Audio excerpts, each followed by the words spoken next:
Howdy YouTube. Today we're going to be doing a video on the E46 330 CI.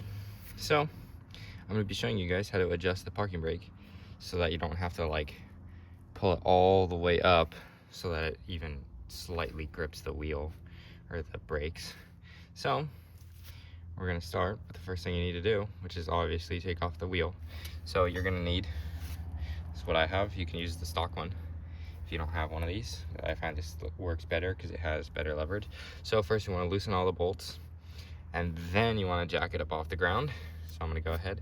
I already loosened them. I'm just going to jack it up, and then we'll take this wheel off. So I have my jack here. Jack stand for support. The front is like a little bit off the ground, but it shouldn't affect it too much, and the other side's still on the ground, so we'll be fine. Now we just want to go ahead and take all these off, and you can take the wheel out. Alrighty, so once you get the tire off, this is what you should see. Your very rusty rotor. I don't know if my parking brake is engaged. Oh, it's in gear, so it won't move. So what you're gonna want to do is take off this caliper. It's two. There should be two bolts back here holding it in. One right here, one right here.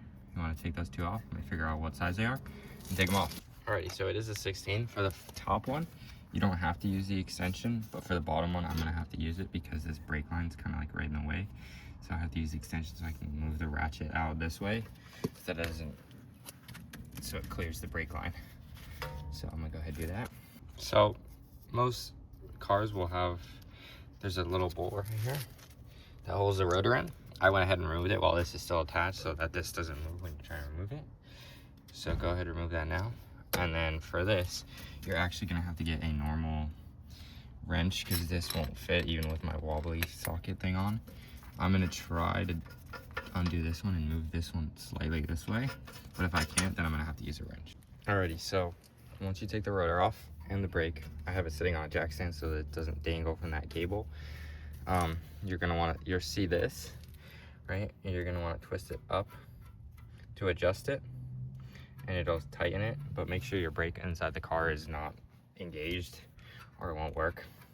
So you twist that until it tightens, and then you'll see when you put the rotor on, if the rotor doesn't fit on, then you know it's too tight and you want to loosen it a little bit so that you can fit the rotor on, and it should be able to spin with no resistance.